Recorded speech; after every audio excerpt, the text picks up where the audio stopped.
So time will be managed because there's a lot of content, but we want to get as much feedback as we can from you. And with that, I'd like to set the stage by inviting Dr. Shiko Gitao to kick this off. Welcome, Dr. Shiko. Thank you so much for joining us this afternoon in Kenya, almost evening in Kenya, and everywhere else you're joining this from. We are really, really excited about the number of people who've shown interest on this work. It is about between 4 and 5 months of really dedication and work. And I have some numbers that are really getting me excited. These frameworks have had 20 authors from across 15 partner organizations and from 3 continents. And we've gotten 6 frameworks. And of course, 1 global impact, and of course, the Impact Summit. We're really grateful for our core partners. We're really grateful for the Indian government. I remember in December when we went to review some of the framework ideation, they give us some very, very good inputs on how to frame it in a way that it suits the agenda of the summit, around the chakras, around the other 3 things that are around the summit. And while we are basing this and we are looking at an anchor around the global impact summit, the India Impact Summit, we want this work to live beyond the 20th of February. And that's why we have now a really nice, tight-knit group of researchers from across the globe working together. I'm hoping that they will become friends. I've become friends with some of them. I've never met them before. I was telling somebody, it's been one of the most exciting parts of my life. Being a CEO, sometimes you're doing a lot of admin work and talking business and shop. But when your brain is engaged, I'm excited about the compute one because I was really engaged in the compute piece of it.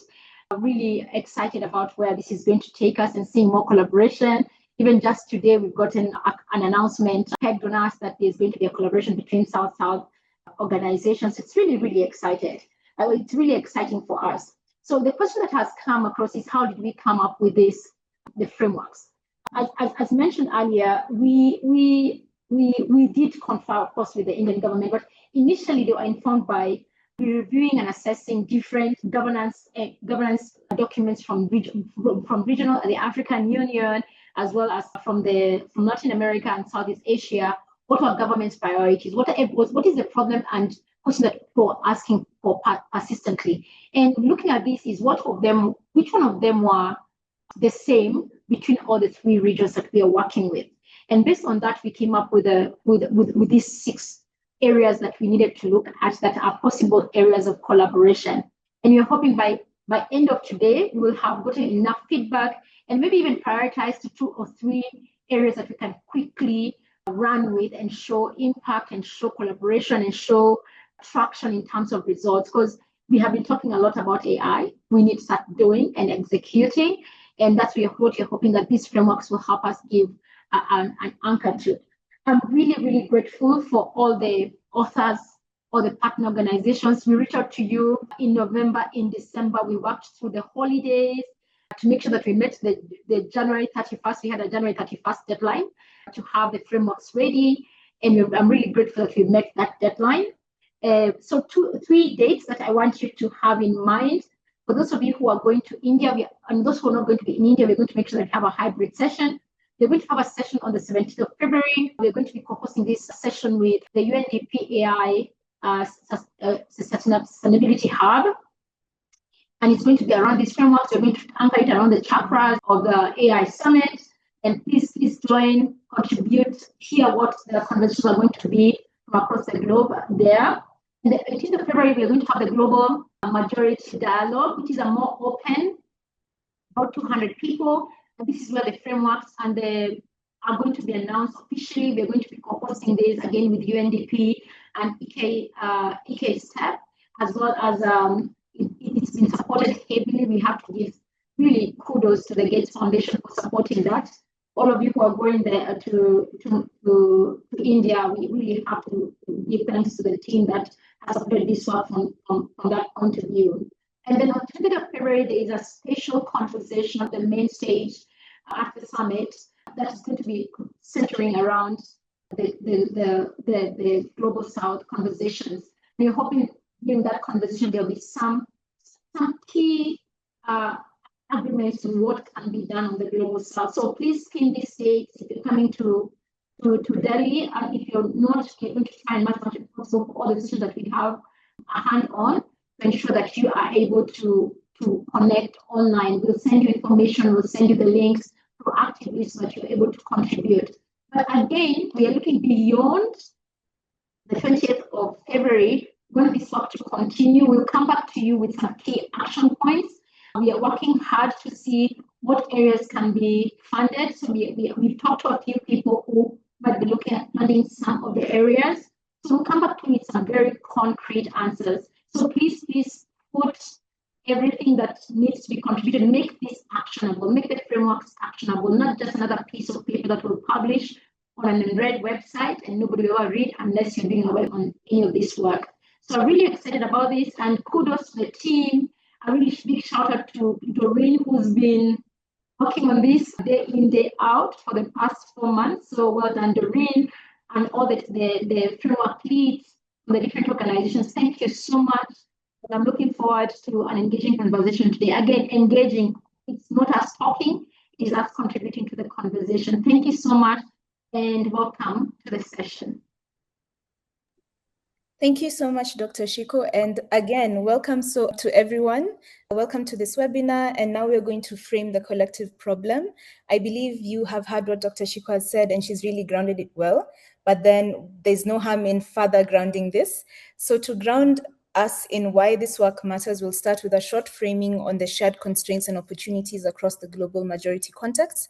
And I will now welcome Dr. Wanjiru Mburu, who will help us to situate the 6 frameworks as a connected system rather than as standalone interventions for the global majority. So Dr. Wanjiru Mburu, the time is now yours. I think it would be important for us to note the following, even as we wait for Dr. Wanjiru to come on board. It's important for us to think about the different frameworks that we've been building. So the global AI development space currently is very steered by paradigms and resources concentrated in the global north. And that's why we actually came up with these frameworks, because we're trying to look at what actually matters for Asia, for Africa, for Latin America and beyond. And that's why we came up with these different frameworks that are dealing with the constraints in the public sector, fragmented data ecosystems, and even limited access to compute infrastructure, and even uneven research funding and talent drain. So that's how we came up with the specific frameworks that we have. So I'll just mention the frameworks. So we have the AI and data governance models framework. We have the cross-border and government researcher data sharing framework. And we also have the talent coordination framework. The other framework that we have is the compute and infrastructure coordination. We have the research and innovation pathways framework. And lastly, we have the use case driven AI ecosystem development framework. These are very heavy frameworks. And as was mentioned by Dr. Shiko, we have been developing these frameworks with partners from across the continent and across Asia and Southeast Asia and South Asia. So I'm not sure if Dr. Wanjiru is on the call now. Yes. So Dr. Wanjiru, you may proceed with framing these frameworks. I think I've given an overview. Okay, thank you so much, Doreen. Good afternoon, everyone. Thank you for the introduction, Shiko, and Doreen for trying to expound on what we are doing. I'll try to frame why are we running with the 6 frameworks that Shiko has mentioned. So we know that most of the AI frameworks are actually designed in and for most of the high-income countries. However, these frameworks do not fit the global majority. And once implemented in the global majority countries, they often fail. And why so? We have seen that in terms of infrastructure, in most of the global north, they already have the data that they are using to develop the AI model. They have access to infrastructure, those are GPUs. And in terms of power, they are well off. As compared to us, most of the country in the global south, these foundation that are needed to develop AI, they are not available. So using the global or these AI frameworks developed in this region often fail. The second thing is in terms of policies. In terms of Global South, these policies are somehow immature. We have immature AI regulations. In terms of AI talent, we are not well off. We are not yet there, but we are improving. So this is some of the things that lead to the misalignment. And that's why we decided, as people from the Global South, we need to have our own AI framework that meet our need, and the AI tools that we'll develop will meet the needs in our context. And that's why we decided to collaborate with people from Latin America, South Asia, and Southeast Asia, just to try and understand what are the common challenges we are facing in our region, and how can we collaborate and learn from each other so that we can, improve the AI adoption in this region. So one of the things that we have been trying to do is trying to understand what are the common challenges in terms, and as we have been doing research as the team, you have seen that, yes, in Africa, we are still in the nascent stage of AI adoption, but what can we learn from countries such as Singapore, who now, the state is working to implement the AI regulation to ensure that AI is adopted in the region. So it's a matter of collaboration. And like Shiko has mentioned, there are 6 framework that we are looking at in terms of AI talent. What can we learn from each other, and how can we collaborate to ensure that those who are lagging behind can be supported or can learn something from those who are or have already adopted this AI tool.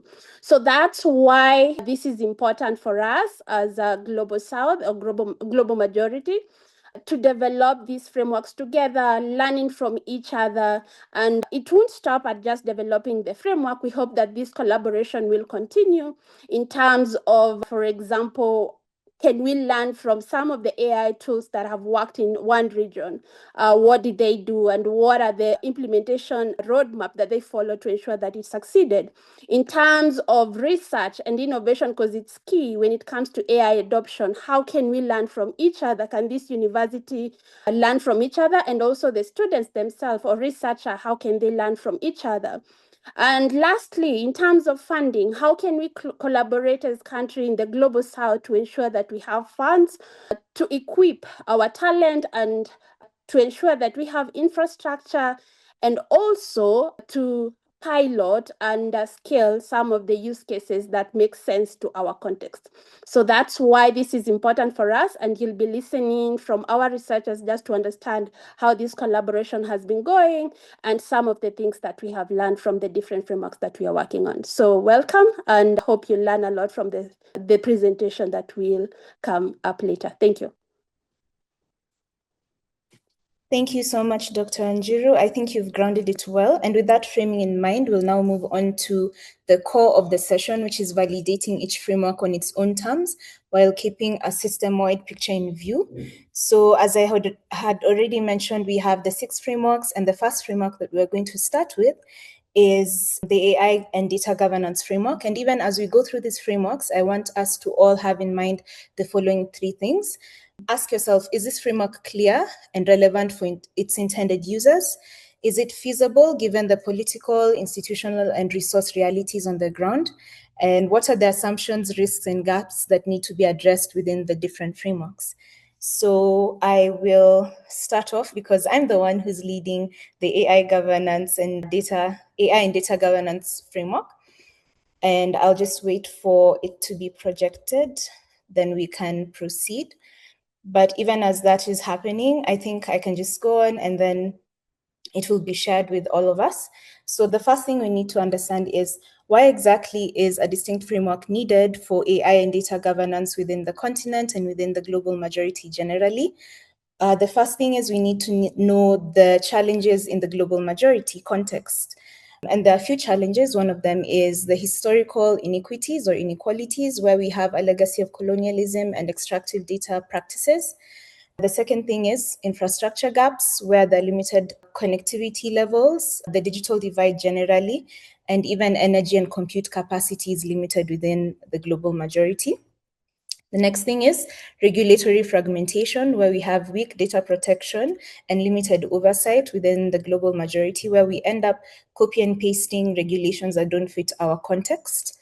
The last thing is external dependencies, where we heavily rely on foreign platforms and cloud services. The core rationale of the AI and data governance framework is that AI governance cannot be transplanted from the global north. Rather, it must address structural asymmetries in data and value chains. It must also talk to or speak into the need for developmental justice and equity. And we also have to think about preservation of cultural and linguistic diversity. Another thing that we need to think about when thinking about the AI and data governance framework is the need for mitigation of techno-neocolonialism. And we move on to the next one. So the next thing is foundational principles for AI governance within the global majority. So we have 5 distinct pillars. So the first thing is equity and social justice. The second one is decolonial and sovereignty centered. The third one is contextual fairness and transparency. The fourth one is sustainability and environmental responsibility. And the last one is human rights and data protection.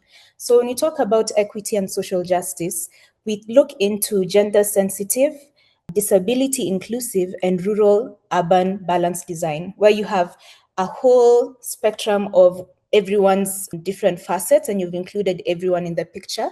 And then you also have measurable benchmarks for fairness and access. So that's equity and social justice. For decolonial and sovereignty-centered principles, you have to look at data sovereignty as the cornerstone, where the countries or the regions have autonomy over their data. The last thing in decolonial and sovereignty-centered principles is the recognition of historical extractivism in data and digital value chains. When talking about contextual fairness and transparency, you have to look at localized impact assessments. And here it's important to really think about what matters for the specific community or the specific country or the specific society that you're talking about. And then also think about explainability adapted to linguistic and literacy diversity. When talking about sustainability and environmental responsibility, it's important to think about green AI that is aligned with climate resilience. We know that AI and technology is taking up a lot of energy and a lot of water. So you have to think about responsible ways of using the environment to even advance technological innovation. And this also includes having energy efficient infrastructure powered by renewable energy. The next thing, or the last pillar, is human rights and data protection, where there's need for alignment with, for instance, for the African context, alignment with the African Charter, the Malabo Convention, Agenda 2063, and the AU Data Policy Framework, and the AU Continental AI Strategy. There's also the need to look into prohibition of high-risk applications such as social scoring and invasive surveillance. Now, we're going to look at addressing infrastructure and data governance gaps. So when thinking about infrastructure constraints, as I had mentioned earlier, we have the digital divides between urban hubs and rural areas. And we also have the high cost of data centers and cloud infrastructure, which needs to be dealt with if we're thinking about solving infrastructure and data governance gaps within the global majority. But then what are the innovative solutions? One proposal that I really liked from one of our co-developers, and this was SATA Foundation, is the data embassies. So data embassies are basically sovereign digital extensions hosted abroad under treaty-based agreements or arrangements, ensuring that there's cost-effective and secure data sovereignty within the continent and within the global majority. Another thing is the need for modular and adaptive systems, where there needs to be integration or the use of open source digital public goods, for example, the India Stack model. And there's also need for edge computing and low bandwidth access. Now that's USSD and SMS for inclusivity of all persons. And then another thing that we need to consider when addressing infrastructure and data governance gaps is having data governance priorities, where you focus on strengthening local data protection authorities and ensure that there's interoperable and secure data sharing frameworks.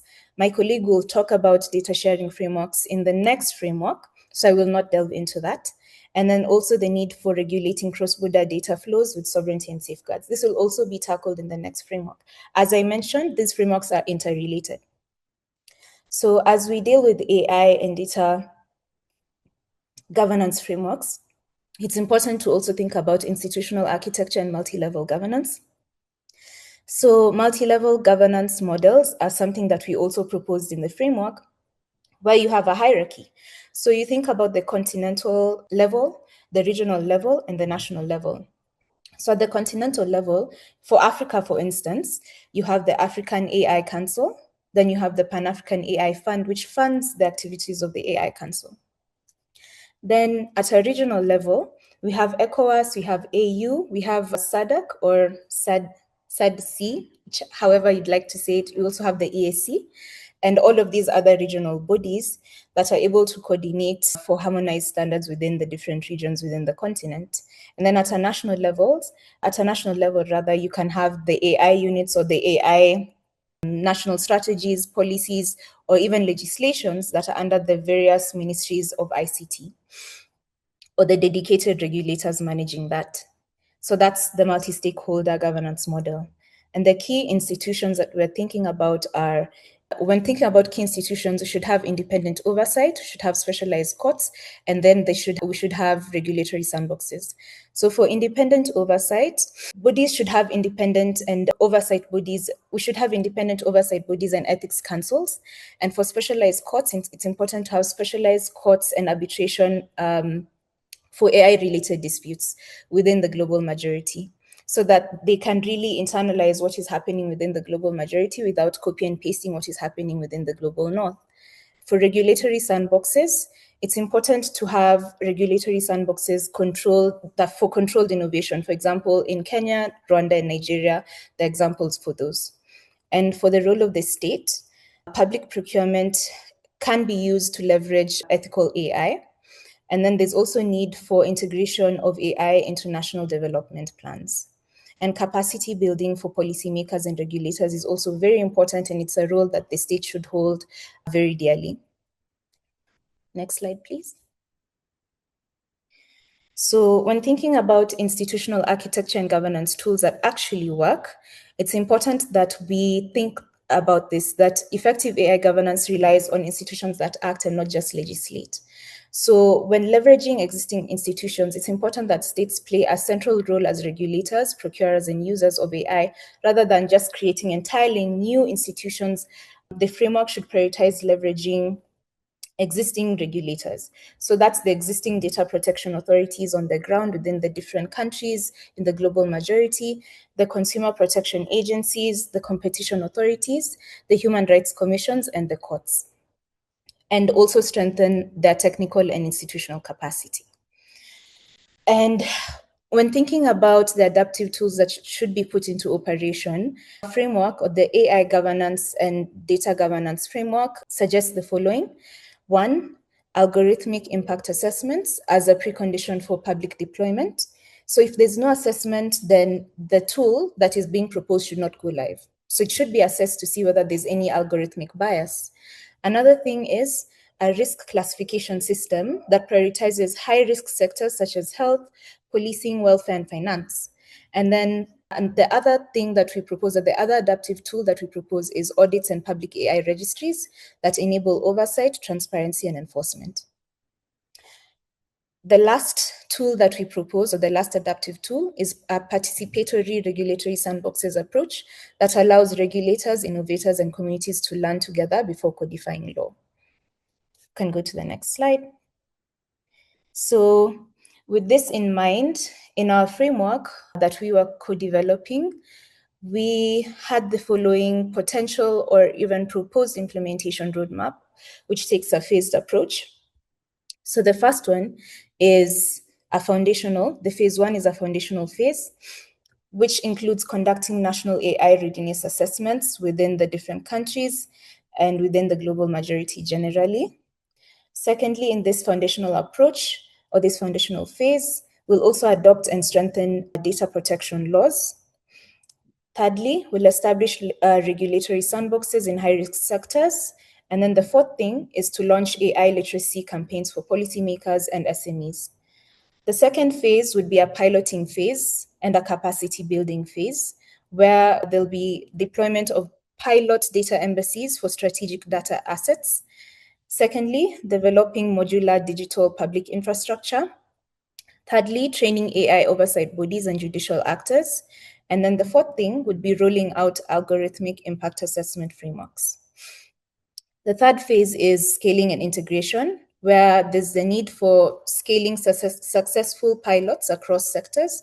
That's health, agriculture, and finance, and also harmonizing regional AI standards through AU mechanisms. And the last thing is establishing cross-border data protocols, which my colleague in the next framework will talk about, and fostering South-South cooperation on AI and innovation, AI innovation and governance. And the last phase is reviewing and adaptation. It's very important to always review and adapt whatever you're proposing. So there'll be biannual reviews of governance frameworks, public reporting on AI equity and sustainability metrics, and iterative updates based on performance and emerging risks. So what does success actually look like? Success looks like sovereignty, it looks like inclusion, and it looks like collective power. For successful AI governance to be visible, it has to be visible in infrastructure, in outcomes, and in bargaining power. So how does that look like in infrastructure? In practice, success means that African states can exercise real digital sovereignty through pragmatic architecture. That is, modular DPI systems, interoperable open source systems, edge and renewable powered compute, and strategic tools such as data embassies to reduce dependency without prohibitive costs. In social outcomes and inclusion, success is measured by who benefits and who is protected. So public AI systems should support indigenous languages, informal workers should have avenues for redress, and women and youth who are structurally excluded should now be included in governance and AI deployment, so that you don't further exacerbate gender bias, environmental harm, and economic exclusion. And regionally and globally, when thinking about collective power, success involves acting as a collective technical political bloc. That is pulling expertise, sharing data and compute, coordinating standards, and negotiating with global technology firms from a position of strength rather than from a position of dependency. And through this South-South cooperation within the global majority, there's going to be a global standard setting where Africa and even the global majority shifts from being a rule taker to a rule shaper in the AI era. And that's what we were proposing for the AI and data governance framework. But because we are running out of time, I'd like us to go to the next framework, and then we can put both the questions that we have for the AI and governance framework and the cross-border and data sharing framework together, because these two frameworks are interrelated. So with that, I'd like to welcome my colleague, Fred Mucha, to take us through the cross-border data sharing framework. Fred, go ahead. Thank you so much, Doreen, for that. So our group was looking at cross-border data sharing framework, essentially just looking at how, because these frameworks are going to be presented at the India AI Summit. So we are trying to look at, even as my colleague was looking at data governance, we were tasked with looking at how can we ensure data flows, researcher to researcher, and how also researchers be able to get data from a government. So essentially what we're just looking at is the researcher to researcher data flow and government to researcher data flow.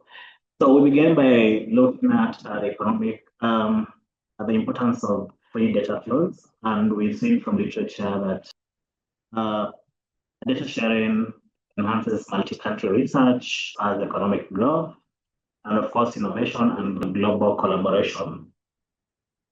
So then we try to situate the problem which my colleague Doreen has talked about already prominently, but I'll just go through what she has already mentioned. So one thing that she talked about was the data asymmetry, the power play between the data producers and the data processors. So from literature, what we found was that there's been an even data flow, which has essentially led to extraction of data where data from the global majority is produced, then it's commercially exploited in the north. Then also there's the element of legal uncertainties around responsible data sharing. As we shall see later, several countries have tried to come up with some element of data protection laws, trying to define how data are possible. Law. Researchers and developers, as Dr. Shiko mentioned, are interested in these frameworks. This produces some uncertainty on which type of data should be shared or which one should not be shared and under which circumstances. And also something that we found in literature was the weak infrastructures which for data sharing, but also processing informal or external arrangements that in the end end up being exploitative. And lastly, and this is something prominent, is that much as there are so many data sets already, the global majority, among researchers, these data sets are either undiscoverable or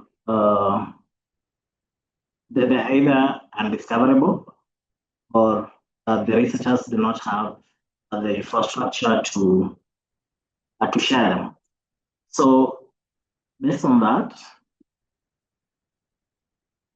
so we try to look at the state of play of data sharing in the global majority, and we try to look at some of the indicators that define the feasibility of data sharing in the global majority.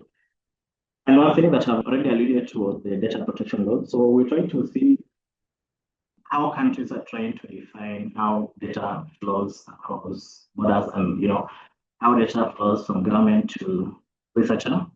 Then the other thing we also tried to look at was the data ecosystems and openness of the available data set, because you cannot share data that is not either properly covered or right. So data protection laws, we're looking at how countries in the regions that comprise the global majority have dealt with the issue of data protection. So we're looking at how many have some element of data protection laws.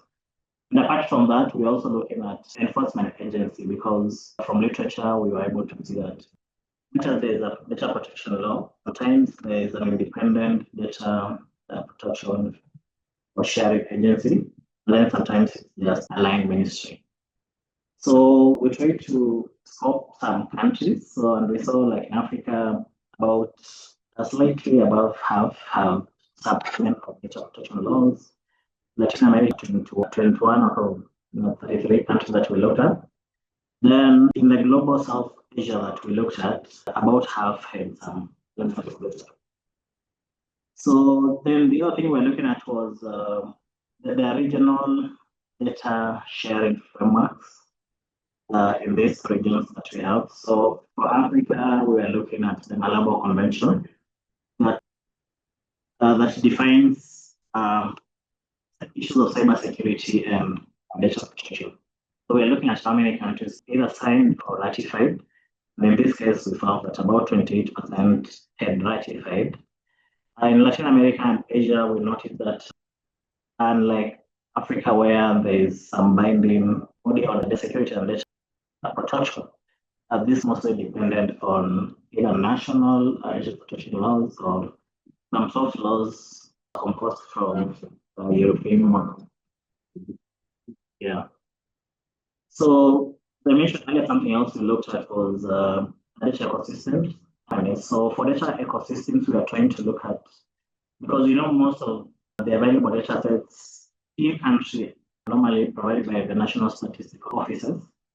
So we were looking at, apart from the national statistical offices, what other evidence of data preparedness in terms of either data archive or a data portal that people put data sets for sharing. So then we also use a platform on open data inventory that tries to measure whether data, to what extent data is open and to what extent data has been covered in other countries. One thing that we noticed that across the regions that comprise the global majority, less than 10% had a multi-layered research data ecosystem. That means most of them The source of data were just national statistical offices. Then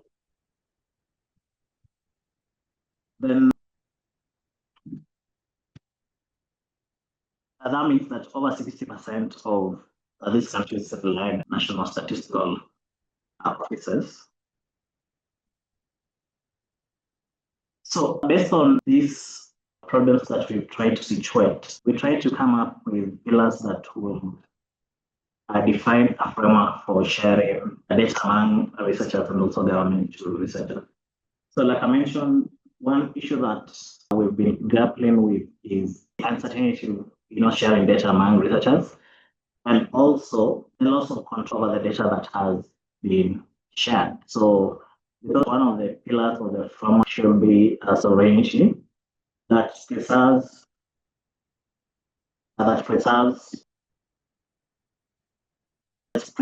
the which ensures that research remains under national legal authority, even when it crosses national borders. Then we also looked at trusted and purpose-bound access in such a case that data is only accessed through a permission in an auditable and time-bound manner. So in one of the pathways that we are suggesting for data sharing among researchers and also government to researchers, we are suggesting that data flows from the data owner to the one who's requested. But much as whatever it's costed, still the operation to use lies with the data owner. The pillar we came up with risk proportionality safeguards. We are cognizant of the fact that data sets have various degrees of risks. And in this case, we are looking at open data, we are looking at restricted data, and we are looking at sensitive data, and how these ones can be assessed based on their levels of risk. Then, as I mentioned earlier, one of the issues we are having, researcher to researcher and also government to researcher, is the issue of data being in silos. So I thought that one of the elements we should include that should be discoverability with stewardship of the data. That becomes intentional for researchers to make their data discoverable. One of the studies that we reviewed showed that most researchers, beyond the project, the research project that they execute, that data remains there. Some of them either do not have the means or the knowledge on how to archive data and it can be accessed by other people. And as we've seen, the other elements are that that reproduces asymmetries. The data sharing was the element of extraction. So one of the other things we are suggesting is reciprocity and value return. So whether data is open access or whether data is sensitive or restricted, how do we ensure that the data owner or the data steward also gets to benefit even beyond the open sharing of the data? Then lastly, collective interest and public value. So we also came about issues of we normally focus on individual terms, data sharing, but also the elements of data sharing that are collectively in the community. So we came up with a pillar of collective interest and public value. How do you safeguard against not just safeguarding, but also this data flowing back in terms of benefit back to the community that produce it? So as I mentioned, one of the things we are doing is exploring pathways to which researchers can be able to share data, either among themselves or also access data from the government. And one of the ways that we are proposing is that corridor that ensures that researchers in the global majority can be able to share their data. And the underpinning pillar for this corridor is a trusted data intermediary. So who is more of a middle person that hosts the data and also ensures that the rules of the data sharing follow. So in this case, data is coming from the research. So the data moves to trusted research intermediary, a service for the government, which can be a data trust, an accredited data non-profit or research organization. So then after this, the data is cataloged, put in minimum metadata to describe the nature of the data. Then researchers in various countries access the platform to familiarize themselves with the data that is there. And after that, the data steward and the requester negotiate access use mechanisms.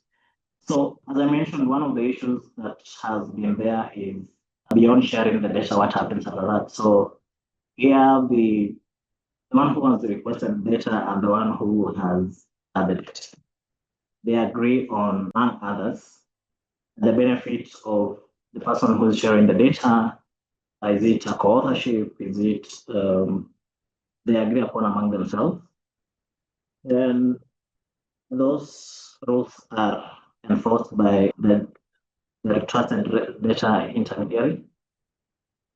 Then from there, the data goes to, based on access, the nature of the data, whether it's open, sensitive, restricted, that determines where the data, because for like sensitive and restricted data, someone may not want it to be on a machine. So we're introducing an element of trusted research environment so that the analysis can just happen on the platform. The data remains there without being downloaded on a local PC. Then from there, produce the element of reciprocity and feedback flow in that after the researcher that requested the data is finished and analyzed, so based on how they agreed with the data owner,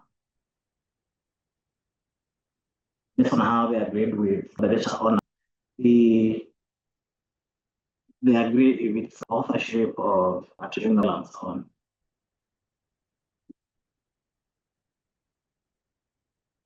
So how we thought this would work, as I mentioned, this is just one of the pathways we're exploring. But how we thought this would work was that first would begin with data onboarding and stewardship. So for this, trusted data intermediary is a voluntary participation among interested researchers, agencies, the global majority. So interest, they onboard their chosen data set. Then also the other thing, we ensure that there is controlled discoverability access request. So first we make the data discoverable. You may be in Indonesia, in Mexico, you're interested in a particular data set, but you don't know what it is. So one of the things this corridor makes time live is making the data discoverable. So when looking at the catalog, we have the metadata and data set that someone is interested in. As I mentioned, you negotiate access and use conditions. Which level of attribution or license will you use to share data? Will it be a risk again or not? As I also mentioned, procedure analysis and reciprocity. So in this case, based on the nature of the data, whether it's open, sensitive, or restricted, determine how it's analyzed. Then, so just as my colleague also mentioned out, so as I mentioned, this is just one of the pathways that we're exploring. But as we were thinking about it, how it will happen, so in the first part of the establishment of the trusted data intermediary. So in this case, the trusted institutions or individuals come together to establish the trusted data intermediary.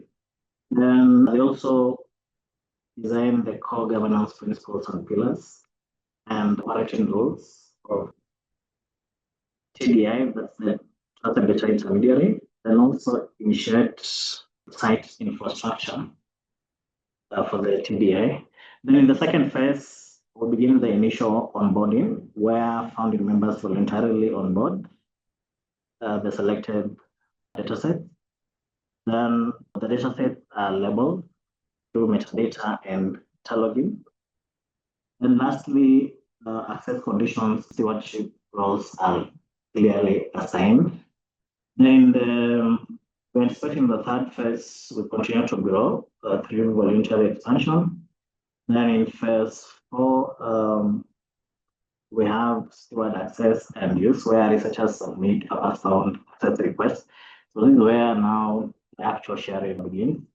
Then data steward access requests using risk, proportionate, and public value criteria. Then lastly, approved access proceeds under agreed subject. Then lastly, the element of maintenance and sustainability. So ongoing sites maintenance, security audits, and metadata updates. So these are things that are agreed upon voluntary members that join data corridor, the alliance. So that's what we managed to come up with so far. And as I mentioned earlier, my colleague, we really expect that these presentations will benefit your contribution. So even as we think of other pathways, so that's what we are having now. So thank you so much, everyone. Back to you, Doreen. Thank you so much, Fred. Let's now open the floor. I'll open the floor for validation questions on the two frameworks that have been covered so far. That is the AI and data governance framework and the cross-border data sharing framework.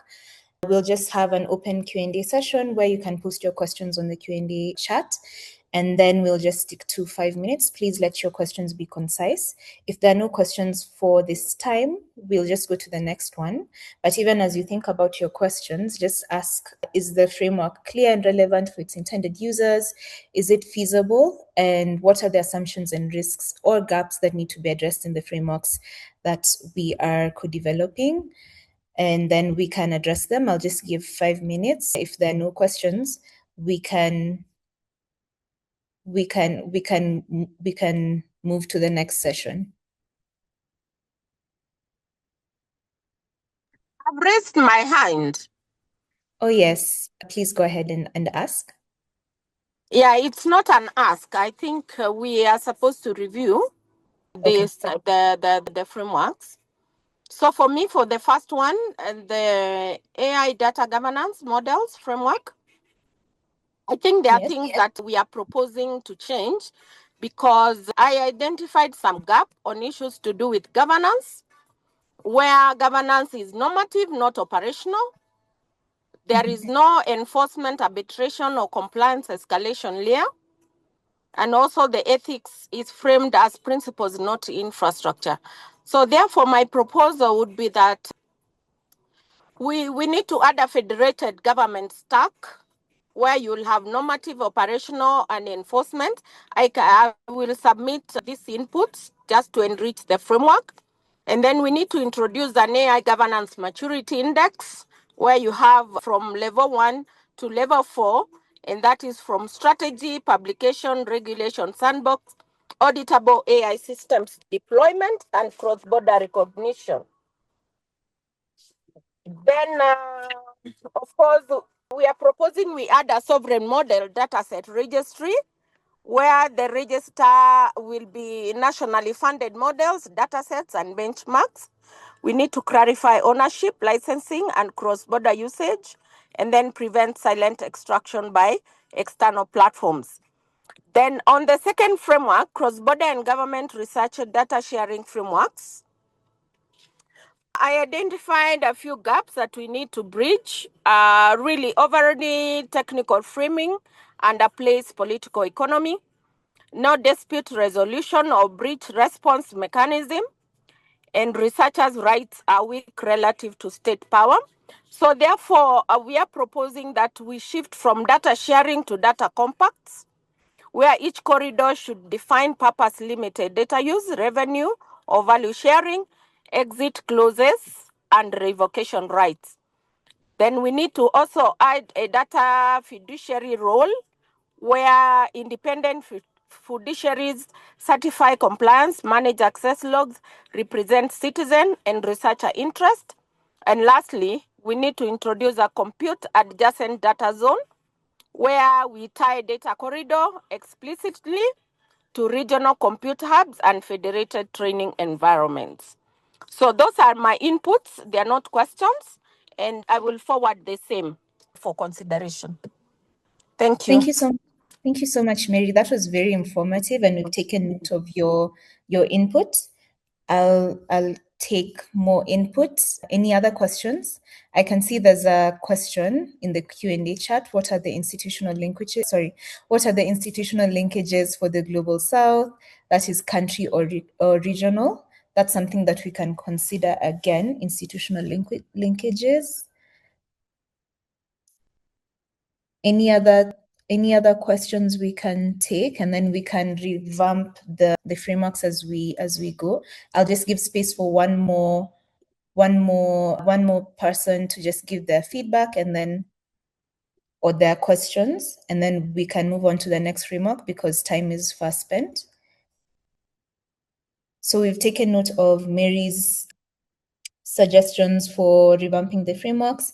And then I've also taken note of the question about the institutional linkages. I think that's something that we can think about as well. Having linkages between the different countries and even within the different continents in the Global South at a country and regional level, I think is a good idea. I think seeing that there's no question, no raised hand, so we'll just move on to the next framework. Kindly allow us to move on to the next framework, and then we will take another round of Q&A. So now we're going to talk about the AI talent framework, and then we'll get into the compute framework. So I'll welcome my colleague Joshua Faru to take us through the next framework. Welcome, Joshua. Thank you, Doreen. I'd like to flag a question in the chat zone. It's to Fred. It says, in the proposed data corridor, does the trusted researcher or independent host guarantee data quality? And then in quotes, quality control, a data representation. Second, in case of dispute, do we use the data origin country or do we use the... Yes, it has, but that is the question. I'm not sure, Fred, whether you have seen it in the chats.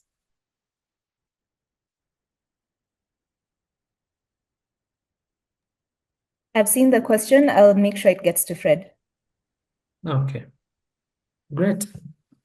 Thank you, everybody. Welcome to AI Talent Framework. So we developed these three organizations. One is AI Singapore, and then the second one is CGID, that is Center for Journalism, Innovation and Development. So specifically, this one is for Africa. AI Singapore, I see my colleague from AI Singapore is on the call, William. He's developing one specifically for Southeast Asia. So we can move on to the AI talent framework. Yes, our proposal is to have a locally groomed AI talent. How can we develop AI talent that is Africa-based? And we are proposing this to be implemented under the Africa AI Council, and the proposed time zone is from 2026 to 2030.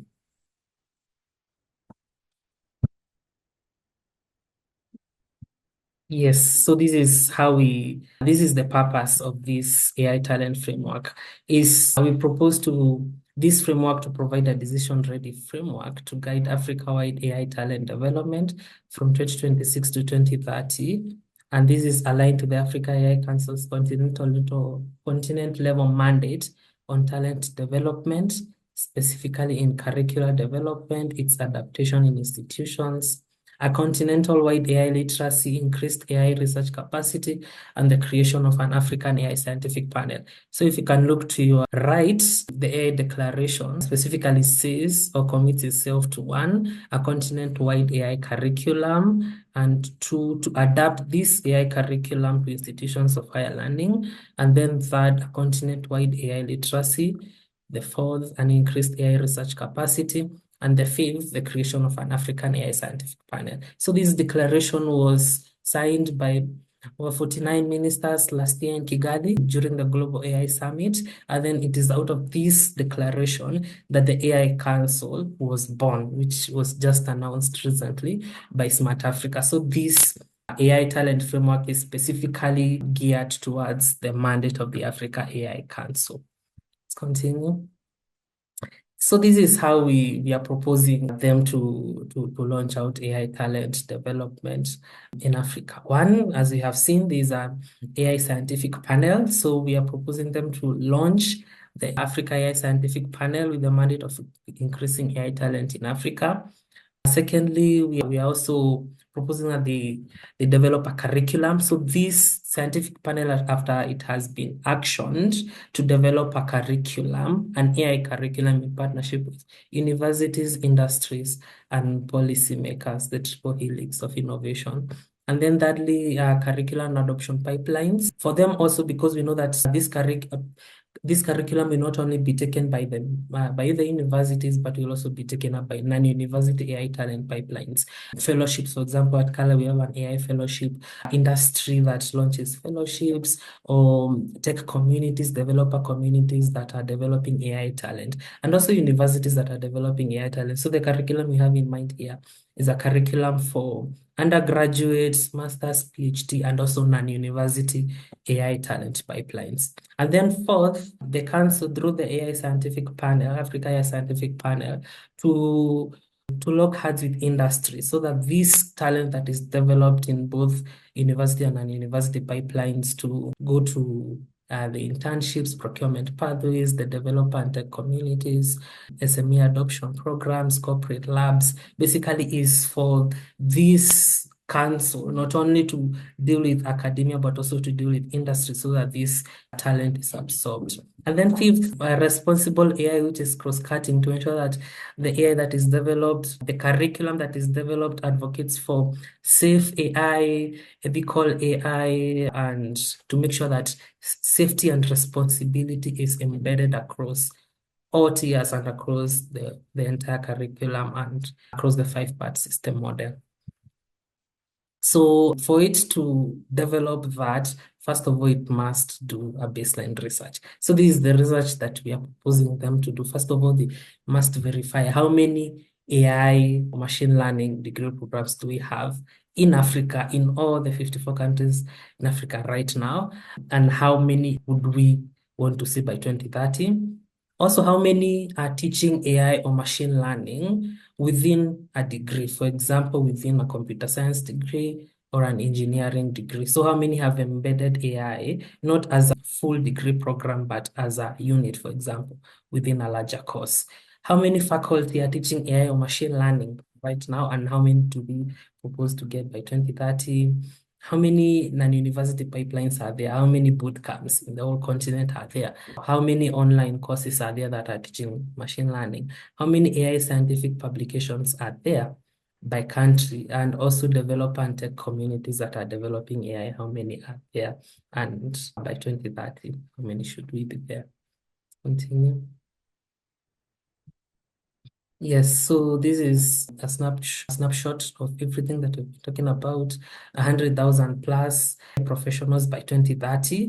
Also 300 to 350 full AI programs, and also to ensure that across cutting 40% women across all tiers, across the universities and also non-university AI talent pipelines, to make sure that there's gender equality. Why this exists? Because Africa's AI talent challenge is not only a shortage of engineers, it is a system gap because we have an uneven program supply, we have weak curriculum evidence, we have limited demand absorption. That's why they must also engage industry. We have under-recognized data labor. One of the things that we're advocating for is fair labor, and also under-measured research capacity in Africa. And also we have fragmented collaboration. That's why it would be good for all this to be housed under the AI Council. So if the Africa AI Council, as the theory of change, sets a continent-wide competency standards and unified program registry, funding and accreditation can strengthen delivery pipelines, which is universities, TVET, bootcamps, online, while scaling demand-side absorption. Then we would increase, then we would indeed have we would jump from the current less than 3% AI talent that we have in the continent to more than 100,000. So what is different in this? We We would want data labor to be recognized as first-class AI talent with progression pathways. We want the AI talent to be mapped within the AI life cycle, especially general purpose AI development. You have data, you have to build, you have to deploy, you have to monitor, and then also we want evidence scoring. That's why one of the ask is for them to look at how many universities are teaching AI machine learning, how many are teaching AI machine learning within a course, and what do we do to get there? And then demand side compute and adoption treated as core. Namely, we are not just advocating for AI talent within universities and university pipelines, but also advocating for this talent to be absorbed. And then, sorry, the previous slides.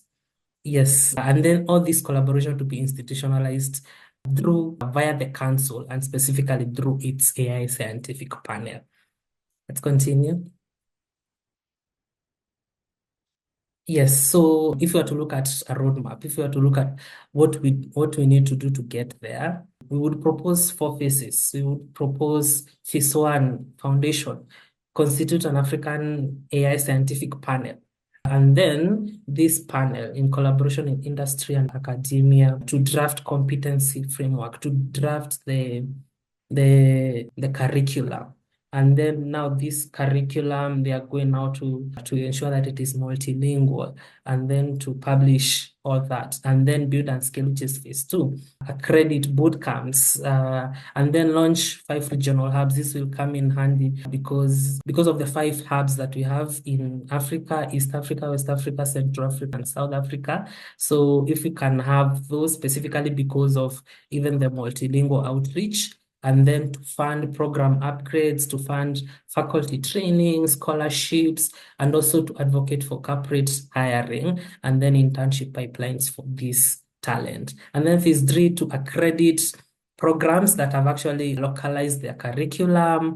We're proposing in at least 10 languages, 10 African languages, and then launch advanced tracks within the AI talent, within the AI development life cycle. So we have machine learning operators, we have AI trainers, AI developers, and also we have AI data labelers, the AI data workers, who needs to be recognized as first-class AI talent and also to be paid responsibly. Phase 4, sustain by 2030, we need a self-sustaining funding model. We need a dashboard which is showing everything my colleagues have been discussing about data sharing. So we need all this so that our colleagues, even also in other regions, can see what we are doing. And then to deepen diaspora engagement, an Africa First procurement pathway. One of the things that the African Declaration championed is diaspora engagement and Africa First procurement, so that we may be self-reliant ultimately. Yes, so who leads what? How would this be implemented? First of all, is the Africa AI Council to constitute the AI scientific panel, to launch a continent-wide AI talent curriculum, and then to operate the registry that will be in charge of that curriculum, to mobilize for the funding that is required for that, to publish the Africa AI Talent Report with all the different metrics that I had shared before, how many universities are teaching AI, how many non-university pipelines are there, how many lecturers, university faculty are teaching AI and machine learning per country to that granular level. Member states is for them to adopt the national AI talent strategies that is aligned to the council, namely them adopting the curriculum in partnership with the university to enable the sandboxes that Doreen talked about, to support the TVET or bootcamp accreditation, to enable research funding and open science alignment. And then the universities themselves is to partner with the council as it is developing the curriculum, to publish evidence-based curricula, to partner with bootcamps and corporates to expand research and PhD supervision, to run applied labs, to contribute to publication metadata where possible. And then for the bootcamps and training providers, it's to align curricula to competency framework, to submit for accreditation, to document learning outcomes, and to also run graduate studies and to scale it into undeserved markets via scholarships.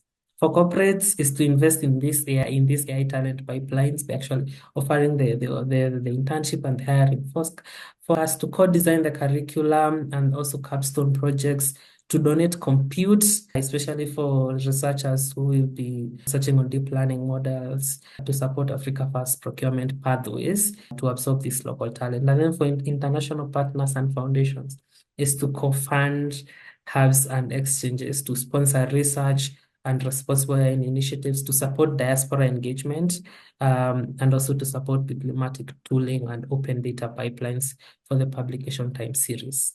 Yes, so that's our proposal. I hand it over now to Doreen to lead us in the next phase. Thank you so much, Joshua. I think that was very informative. Thank you.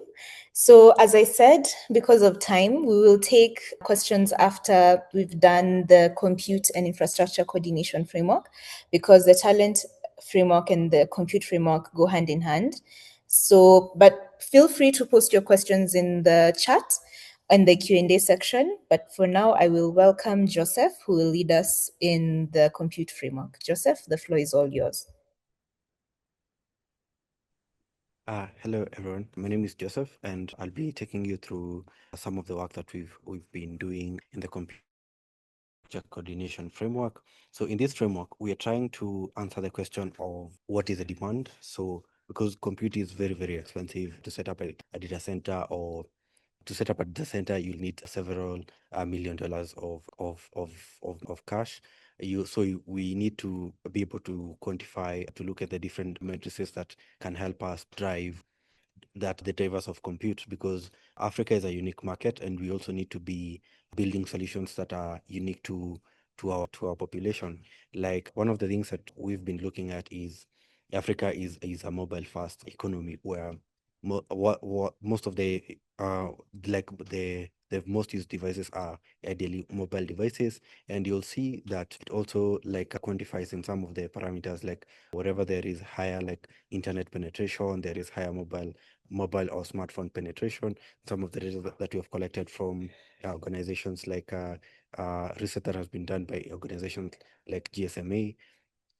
And we're also going to be looking at investment attractiveness index. So this is to give investors within the community, or investors who want to invest in data centers, a framework that informs where are these best places where we can be able to where are the best places, regionally, geographically, where can you invest, which country gives you the best matrices. So we'll be looking at things like government effectiveness. So how effective is a government in terms of implementing their policies. So how effective is a government in terms of how effective is a government. So if you put in your data center in this country, how will the government favor you? What are the policies that they have that will favor your business as a compute investor? And then we're also going to be looking at human capital.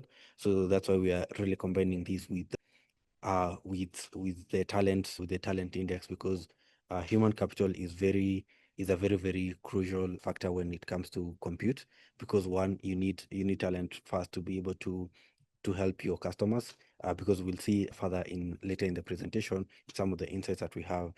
Africa mainly consumes solutions that are readily available. If you look at the data from cloud providers in there and how they collected revenue, we're going to be seeing why talent is very, very important, in terms of investing successfully in compute. So kindly, we can move on to the next slide. So in the demand index, here's some of the things that we are trying to look at. So one is we're going to segregate it in 3. So we're going to rank the different African countries, and we'll be looking at how this index will be. So this is something that we are trying to launch so that we can clear or show the current compute index in Africa. So we are going to look at the internet users. What are the digital activities? So the digital activities are mainly represented by internet users. E-commerce activities, so how many people are shopping online, so how many people are ordering food, how many people are ordering medical care online. And then digital payments, so how many people are paying using cards, because this is also a driver of like compute demand, because you need to compute to be able to process digital transactions. You need to compute resources to be able to detect fraud in these activities. So those are some of the drivers. And then one of the very big quantifiers is cloud revenue. So when we were working on this research, one of the professors I've met told me that if someone wants to pay for compute, they are already paying for it. So this is one of those drivers to kind of quantify that there is actual compute being used. So we're going to look at cloud revenue per country to be able to build a demand estimator.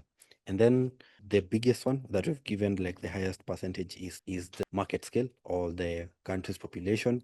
So the population also like is a major driver, like in terms of the demand, and also like ability of you getting recouping back the investment that you put into African countries, or investment that you put into African economy. You'll be able to look at how fast is the population growing. Africa being one of those continents with the youngest like average population. So how will that like affect the demand? Because also like the youth are the people who are using e-commerce. They're the people who are building like digital content, like the people who are using doing content creation that requires like a very very high capacity of compute. And also they are the people who are using AI probably in their work, in their day-to-day lives, like the people who are asking like AI. Someone was making a joke and saying that some people talk to artificial intelligence or chat GPT at the point more than they talk to like God or their spiritual advisors, which is a good point. And then the other thing that we're looking at is growth momentum. So we're looking at how people like are adopting growth, or like these digital indicators. So what drives the economy that requires a lot of compute? So this is in e-commerce growth, digital payments growth, and then also cloud adoption growth. So there are several governments in Africa that have fully supported like being cloud first. So this is to make information very available, moving government services to be able to be provided like on the internet, which is a huge compute demand driver, since like a lot of data is being generated and a lot of data is required to be able to process or to provide these services to the general public. So we can move on to the next slide. So the next step, so next slide please. The next thing that we're looking for is the in investment attractiveness index. So in this index, we are using the demand. So the demand, so the compute demand index that we've just calculated, since demand is also like drives, even if like the infrastructure is not very good, but there is high demand, you can be able to go to that, since like the high demand is going to cancel out like probably like infrastructure cost. You can be able to invest further, like probably in reliable energy sources, like installing generators. Installing generators if the grid is not reliable. You can be able to go to a high demand area, and the market is going to service or is going to support your business in terms of even if the country does not have very good infrastructure. And then infrastructure is also a very good key player, a very very big key player. The main things that we're looking at is power and connectivity. So this is the grid, the percentage of the population that has access to the grid, and also the grid reliability. And also like one of the things that was mentioned is energy sources. Like for example, if you look at countries like Ethiopia, they have one of the lowest cost of electricity in Africa. In East Africa. So they have the lowest cost of electricity because they have the biggest hydroelectric. They are the biggest one of the biggest hydroelectric providers. So if you are able to set up like a data center or a compute cluster within Ethiopia that will be able to be a regional hub, you'll get like that advantage of having lower cost of electricity. And then governance. So this comes down to regulatory stability. So in different governments in Africa provide different stability. So whenever you're putting in like $1 million or $1 billion like investment in building like tier one data center, you also need to look at the regulatory stability, because this is ideally not an investment that is going to like only work for one political cycle. It's something that is supposed to work for many political cycles. It's something that's supposed to be there for many years. So regulatory stability is one of the key things that we looked at, so that whenever investors are coming in, they know that they are confident in whatever they're confident in the areas that they are trying to invest. And then the talent, sorry, if you could go back to the previous slide. So talent is very, very important. So it's going to give you the availability of talent, but that has been extensively covered, and also the economic health of that country. So the growth rate gives you the purchasing capacity of that country. So you can move on to the next slide. So here's some of the results that we have gotten so far. So from those matrices we have been able to, and the data that we collected is we've been able to collect, like we've been able to come up with the compute demand index score, and also the investment attractiveness index score. And I think the data is well aligned. So one of the disclaimers that I'm going to put out there is that we didn't find so far, like we have found enough only 36 countries so far in Africa out of the 54.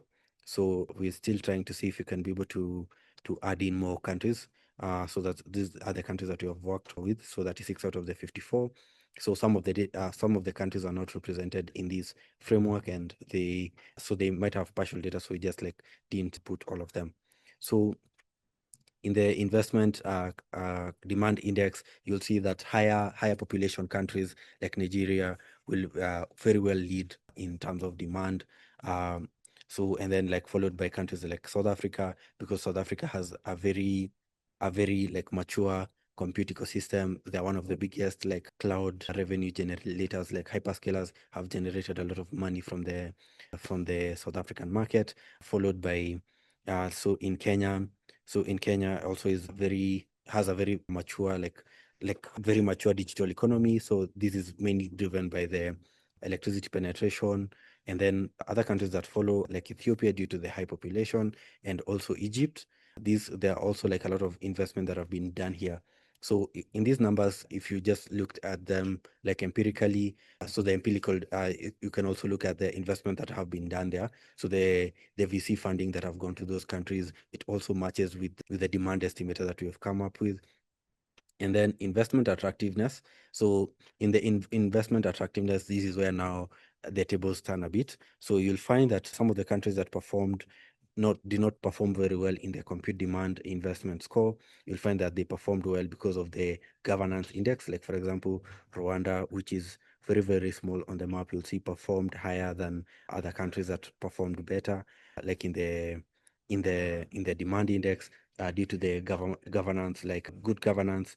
And then, so these are some of the matrices that we used. Like for example, internet penetration. You'll see how internet penetration also like plays in terms of the demand index, and also the investment attractiveness index due to the existing infrastructure. So, and also like electricity access. If you could move to the next slide. So here is now like the government effectiveness. So you'll see like governments that are highly effective, like or like countries that have higher effective like governance structures will appear better in terms of the investment attractiveness index that we've just covered. If you could move on to the next slide. Yeah, so now this is now the digital payment transactions. So you'll see that the higher volumes in terms of digital payments. So countries with higher population will have like higher capacity in terms of digital transactions. Like Nigeria has a very, very mature like fintech ecosystem, followed by the mobile money, like that is very high in the East and Central Africa.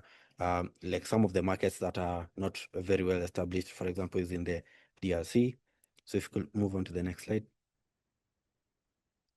Right. So here's where like I wanted to also like look at the existing like data that or the existing like compute spending. So most of the things that we've put at, like for example, the investment strategies, and why we've combined these highly with talent, is if you look at most of the providers, or like the way that compute was, like some of the highest countries consuming compute, you'll see that most of them consume compute in form of platform as a service and software as a service. So if you look at that percentage, for example, for South Africa, this forms more than almost 70%, or like almost 80% of it was in terms of platform and infrastructure, and for you and software. So for you to be able to capture this market, you also need to set up a competitive infrastructure, platform and infrastructure. So in platform, you'll probably like be looking at ideally applications, or like infrastructure, like a platform as a service and infrastructure as a service. Sorry, like hosting services for people who are hosting websites, because as we know, like Africa is mainly like the main economic drivers, like SMEs. So SMEs will ideally be looking to host a website. They'll be looking probably to reconcile like their sales, which are very, very high compute consumers, and that also like that need like a lot of computational power, but they are not like fully driven by, they're not like, we cannot quantify that, like they're not like, they won't like ideally like consume infrastructure by ideally like renting GPU spaces and training models, but they will consume GPUs, and they'll also compute artificial intelligence in form of services. So they'll probably like have a service model that will be going through their inventory and looking at what is remaining. So there is this cool trend where people are trying to build an AI fast like web experience. So this will be very, very computing intensive, but then like it won't be quantified. Like most of the people will be looking for platforms that are already established. So for any compute investor who is coming into Africa, needs to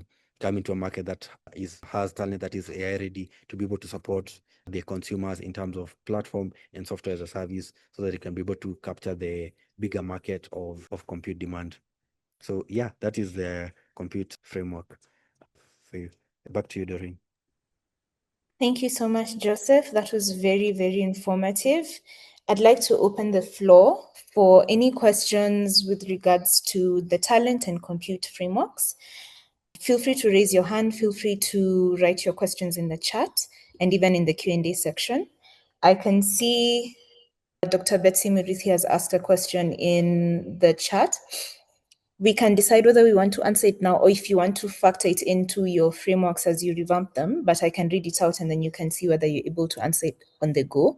Yeah. So she's asking, does the AI curriculum only target tertiary institutions? What about TVET and apprenticeships programs as alternatives offering practical hands-on training, especially for people who cannot afford to attend a tertiary institution? I'll let Joshua take that. Thank you, Dr. Betsy. Yes, it is covering even TVET. It's covering not only the universities, degree, bachelor's, master's, PhD, but it should also, according to our recommendation, cover TVET and also AI literacy covering K-12 and the broader population. And also non-university pipelines. That was a major recommendation, namely developer and tech communities. Thank you, Joshua. I believe that has covered Dr. Betsy's question.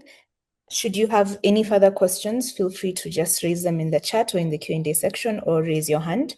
I'll give space for one more question before we move on to the next framework. Any question? If none at this point, yes, Mary.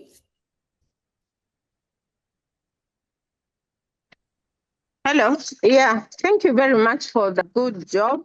Even for the previous, I realized I didn't thank them. This is really a well-researched document. And for me on AI talent coordination framework, I found some critical gaps that we need to bridge. One is the talent we are treating talent as a supply problem and not a market system. And there is weak linkage between training and real compute access. And also I found some lack of enforcement on the diaspora engagement pathways. And so I propose that we add a talent to compute guarantee, where any accredited program must include minimum compute access per learner or researcher. And then number 2, we need to introduce a continental AI talent bond where governments and development finance institutions co-invest in training and secondary repayment via service, startups, or public sector deployment. Number 3, we need to formalize data labor as a tier 1 role, where we want to create progression paths of data stewards to machine learning to research leads. Then on computer and infrastructure coordination framework, also well done. Just a few gaps, issues to do with compute, which is framed as an infrastructure, and yet it is a strategic control. Then there is no governance over model training priorities. There is also power and energy risks that are underweighted. So proposals, we establish a public compute covenant where compute access conditions should include percentage reserved for public interest research, percentage reserved for local language models, transparent scheduling, and pricing rules. And then we need to add an energy AI core planning layer where every compute hub must include power sourcing strategy, grid resilience, and energy sovereignty metrics. And lastly, we need to introduce a compute usage sovereignty metrics where we can be able to track percentage of compute used for local versus foreign workloads, percentage of models trained locally that remain locally governed. So those were my few inputs for the 2 frameworks. Thank you. Thank you so much, Mary. That is well noted. Any feedback from Joseph or Joshua, or have you noted that and you will consider it when revamping the frameworks? Yeah, thank you. We have noted that for talents, and we are especially in full agreement on data labor being a tier 1 talent. Thank you. Okay. Any other questions before we proceed? Okay, I'll take it that there are no other questions, and I will now invite Dr. Elizabeth Wamicha to take us through the Research and Innovation Pathways Framework. Take it away, Dr. Liz. All right, thanks, Doreen, and happy to be facilitating this webinar with my co-facilitators. So we undertook this part of this framework together with AI Singapore and Africa Hub for Innovation and Development. So they contributed a lot to the literature review approach that we took. So we took the position of carrying out a literature review to basically synthesize the state of the art with respect to research and innovation pathways. So this was a powerful approach because it allowed us to cross-reference the current status across the different regions, the gaps that we identified via literature, cross-regional collaborations that we recommended across the 6 themes, which are basically talent, markets, governance, investment, compute, and data. So this is the result of what we found, which formed part of the research and innovation pathways framework. So artificial intelligence, please go back. Yeah, so AI has evolved beyond a technological tool, and we're seeing it as a fundamental architecture of national power in the current century. We're actually equating it to other resources, for example, oil and gold. It basically shapes how nations are going to construct identity, how they drive economic competitiveness, and these AI systems are basically supporting critical infrastructure and even supporting decision-making at national and global level in terms of even developing strategic industries. We are currently seeing an emerging global order coming up, and it is fragmented along nationalism, something that we recognize. Yeah, for instance, we see the United States and China who are establishing dominant positions by having massive investments across these areas that I've just mentioned, from compute to talent to ecosystems. And we are seeing that if the global south is not able to catch up, we will then become largely consumers, and data, we might end up having data extracted and then become consumers of that, of whatever models are developed. Next slide, please. So when you look at it from an AI power and global south trajectories, we are seeing a lot of potential based on the literature that we analyzed. And the first one is that AI now defines geopolitical influence, economic strategy, and national competitiveness. We're also seeing that the global south is facing some asymmetries across compute, across data and talent. And I'm sure this is something that you've seen also with the previous presentations.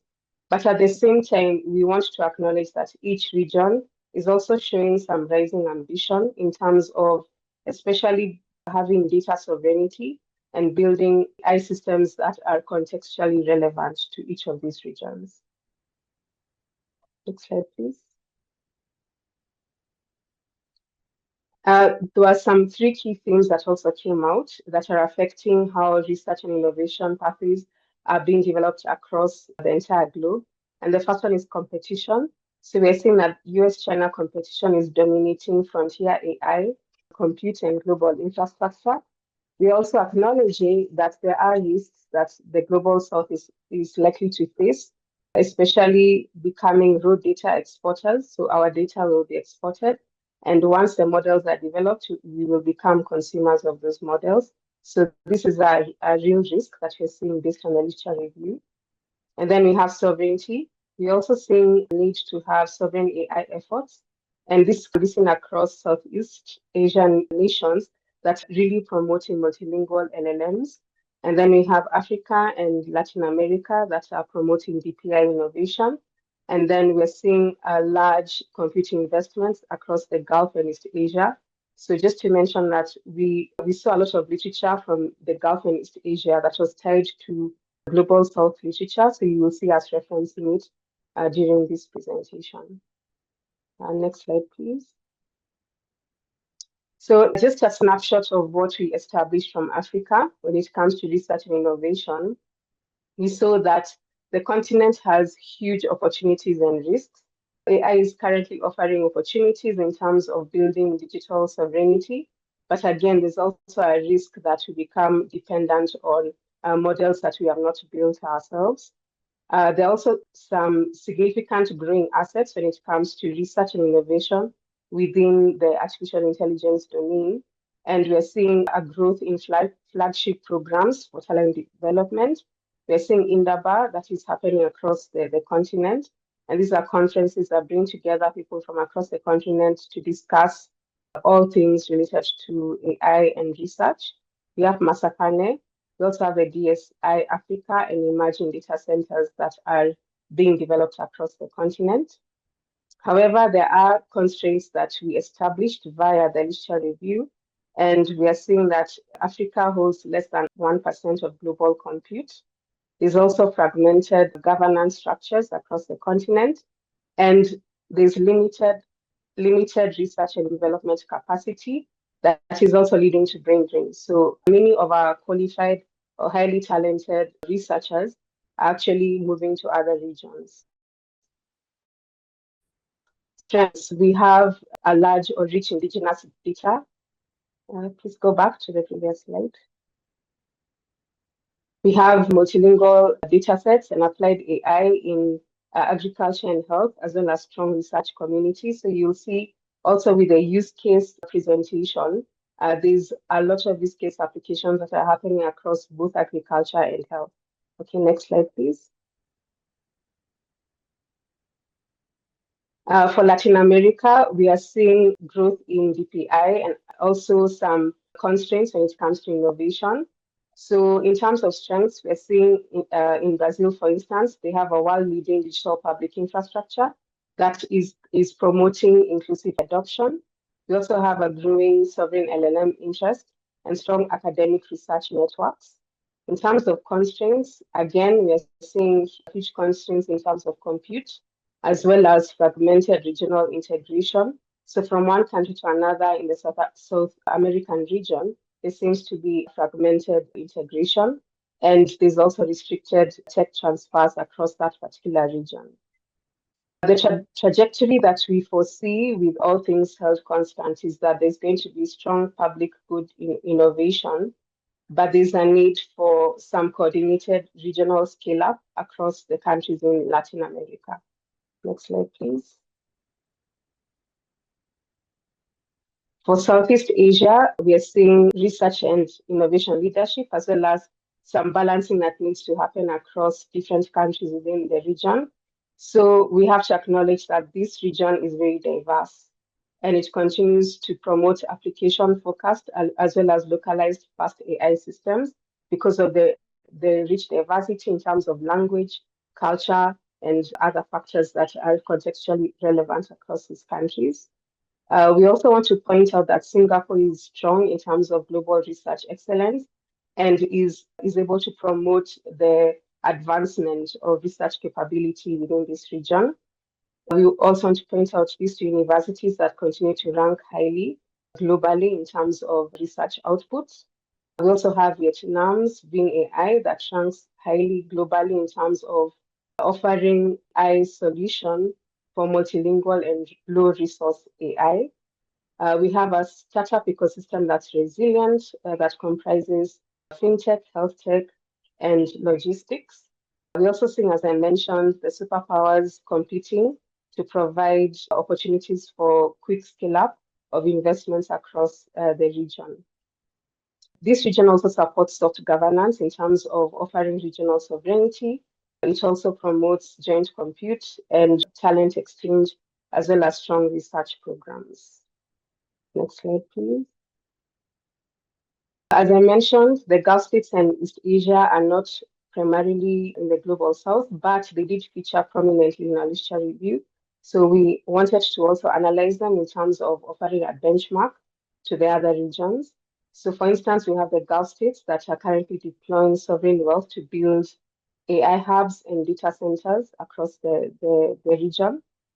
However, the constraints that these states are facing is reliance on imported chips and foreign technical talent, while East Asia, on the other hand, is actually leading in terms of production of semiconductors, compute, and research industry integration.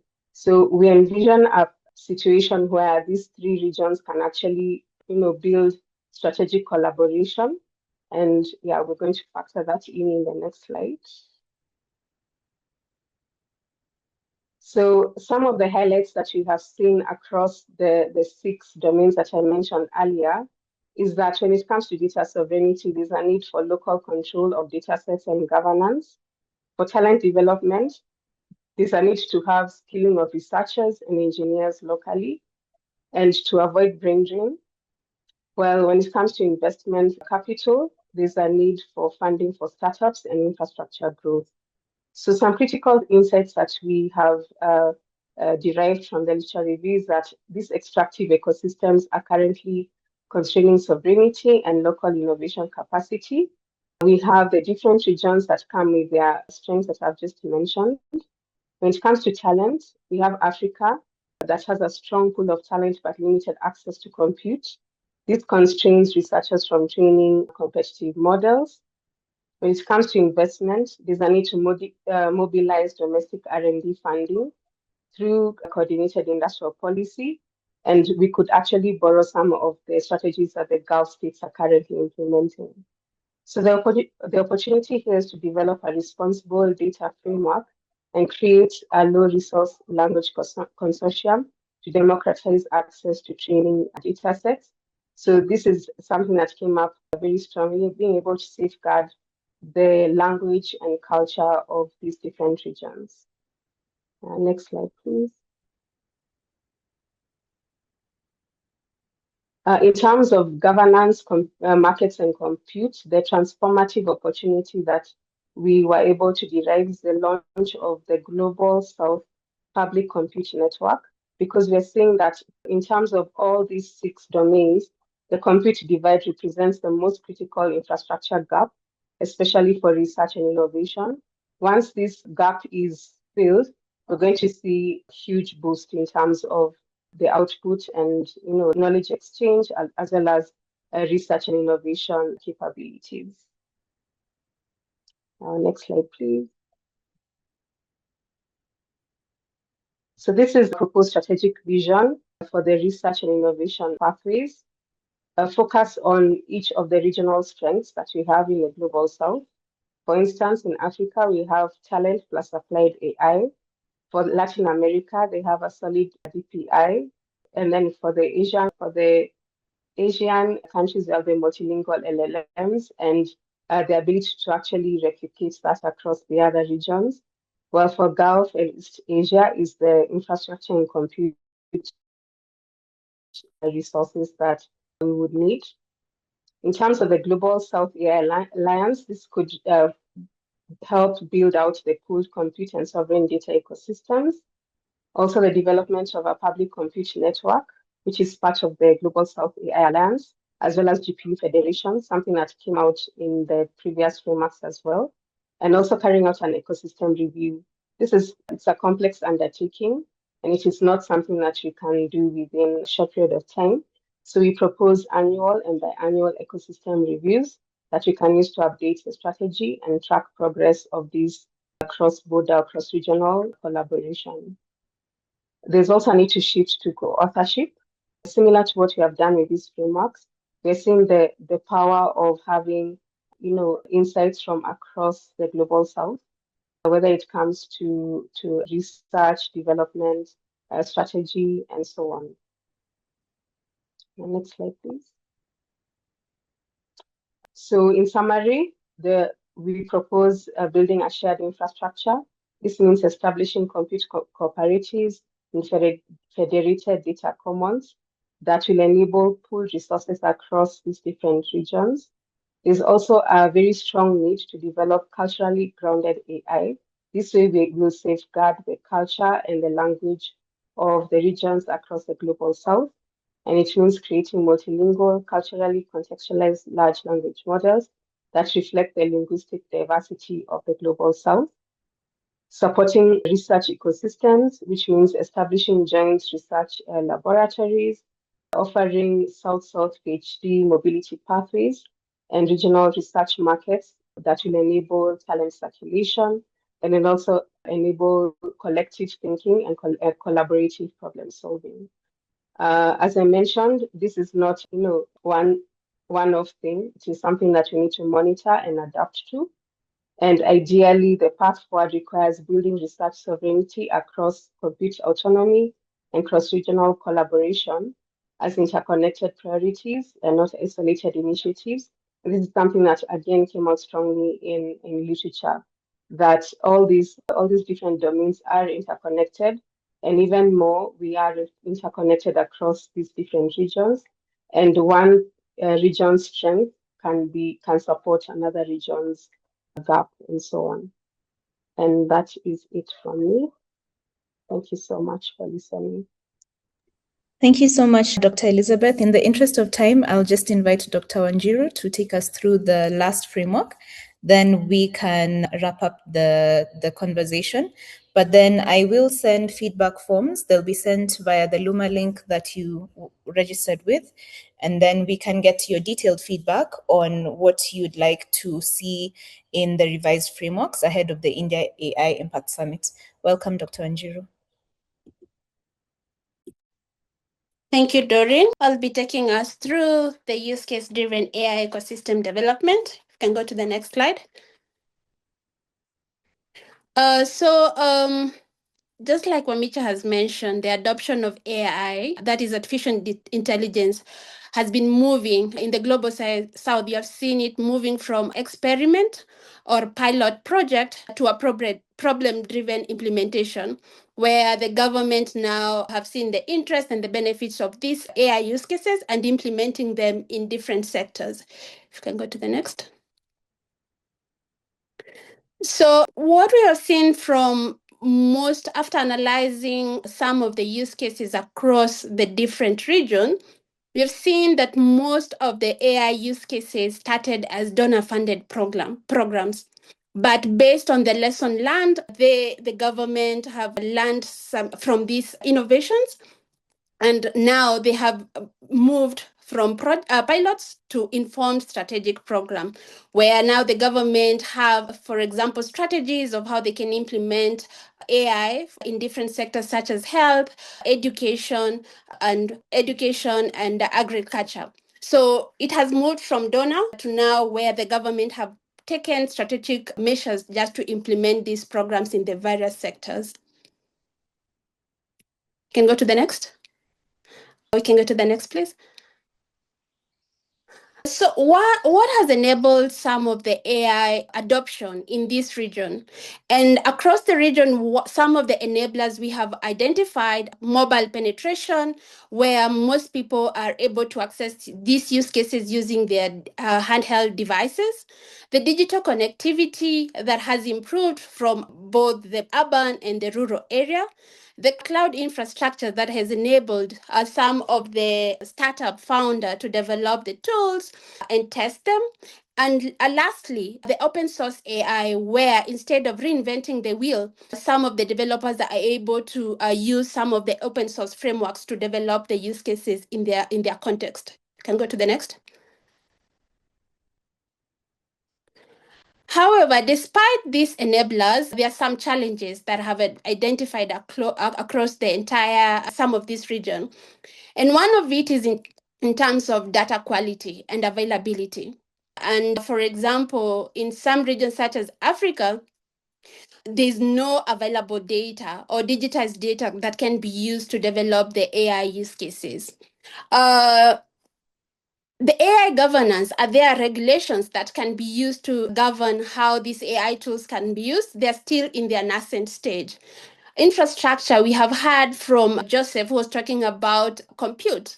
They are not available in some regions, such as Africa, compute, because it's expensive. In terms of electricity, in rural area, it's not available.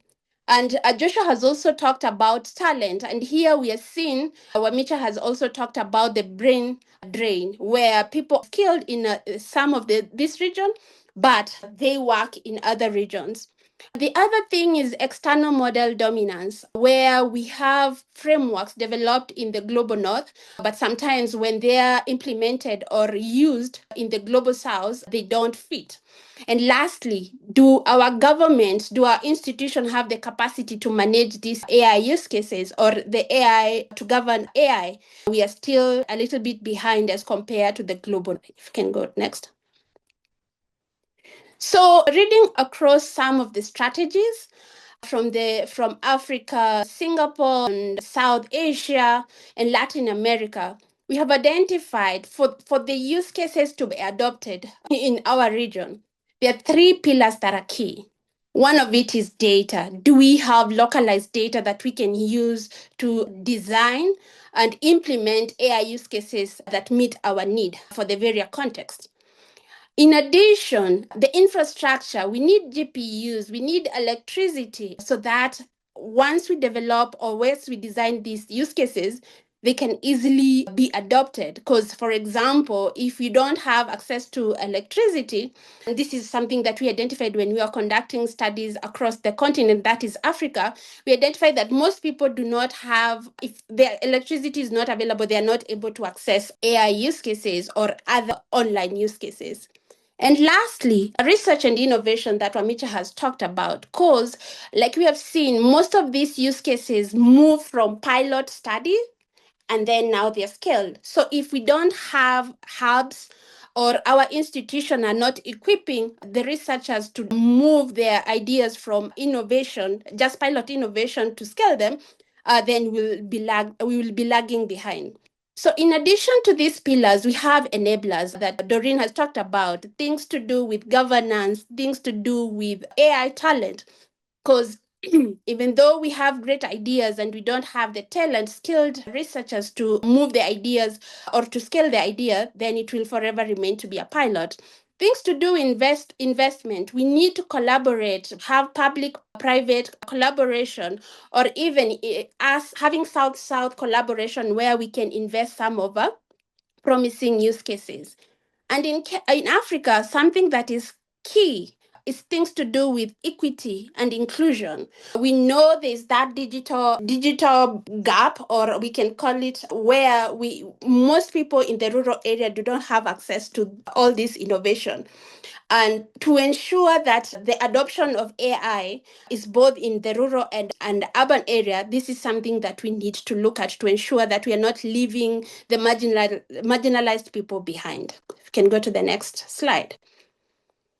So we conducted an analysis for the different regions just to understand how is the AI adoption in these regions. And in Africa, and we looked at several features. What are the drivers in this region? And in Africa, some we have seen they're still in the development stage, where we are seeing AI used for basic infrastructure, where it's supporting sectors such as health, food, banking, education. In Latin America, then in efficiency, they're looking at AI to improve efficiency, where they're trying to see how it can improve middle class services such as banking, logistics, and retail. And in Southeast Asia, where they are looking at these AI tools so that they can govern themselves, they can self-govern themselves. And that is autonomy and localizing some of these AI tools to ensure they're accessible and efficient to their population. In terms of regulation styles, how are they in this region? In Africa, it's fragmented. In Latin America, we are seeing their risk-based, where they're trying to see how it can improve human rights, focusing on human rights and ethics guidelines. And places such as Singapore, we are looking at it being driven by the government and using it as a digital public infrastructure. What about talent? In Africa, we are struggling to keep our talent, where we train our engineers, we train our researchers, but they are poached and they're now working in the Western world. In Latin America, they're upskilling, and in Southeast Asia, we have seen that they're in the scale where they're creating massive talent, not just for themselves, but also for the entire world. What are some of the countries that we can use to benchmark on some of the use cases that have been adopted in this region? We can look at Rwanda and Mauritius in the African context. In Brazil, in Latin America, we can look at Brazil, where some of the use cases have been working well. And Singapore, we saw them as the AI leaders in the region. If you can go to the next slide, please.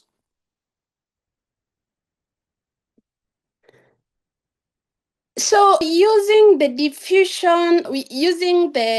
diffusion of innovation theory, we tried to categorize. We analyzed all the countries in these regions and trying to understand how many use cases are available in each country, and also trying to see they're in which sector. And also in terms of these pillars that we talked about, that is data, research and innovation, infrastructure, and the enablers, which is governance, investment, and talent, we categorized some of the countries into these three categories. Some of them were the early adopters. These are the countries with data, which is available, the infrastructure, they have talent. The chasers are those who, for example, Kenya, who are still developing their AI strategy. They have access to some data, but they're still collecting some of the localized data. Their talent and infrastructure is growing in the region, although it's uneven. So we categorize them as the chasers. And the laggards are some countries where they don't have the infrastructure, they have skill shortage, and also in terms of AI regulation, they're still lagging behind, where they lack, for example, AI strategies. So we categorize them in this country. But what the aim of categorizing in this category is to learn how can the laggards learn from the adopters, and how can the chasers keep learn from the adopters so that they can improve the use cases that they have in their regions. You can go to the next. So like I mentioned, we analyzed trying to understand which are the key sectors across the three regions, the global south. And what we identified, agriculture is one key sector, public administration, healthcare, urban services, and financial inclusion These are some of the key sectors where, as we are thinking of developing use cases, we should think of them as global south countries. Next. So, how do we know which use case to focus on? Because I mentioned these various sectors. Which sector should we focus on? And what should we measure to ensure that we should implement this fast as compared to another? And using the diffusion of innovation theory and its attributes, we need to consider what value are these use cases creating compared to whatever is already there. So does it improve performance? And that is one measure that we should look at and understand. Does it reduce the time to task, and does it increase accuracy? Compatibility, does it fit with the local context? Because one thing I mentioned, since we already have models that we can borrow from the global north, but do they fit our context? How should we tweak them to ensure they fit our workflow and our values, people from the global south? And some of the indicators that we should look at is how do this system align with the local workflow and the language, because we want to localize these use cases. And the other thing is our strategy as national legal strategies or framework in the global south, do they match?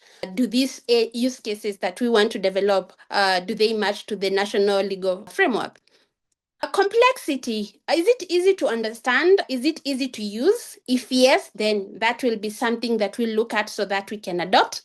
And also in terms of testing it and experimenting it, can user test it, for example, during the pilot phase and identify some of the risks? So that's something else that we should consider as we are trying to identify some of the use cases we should adopt.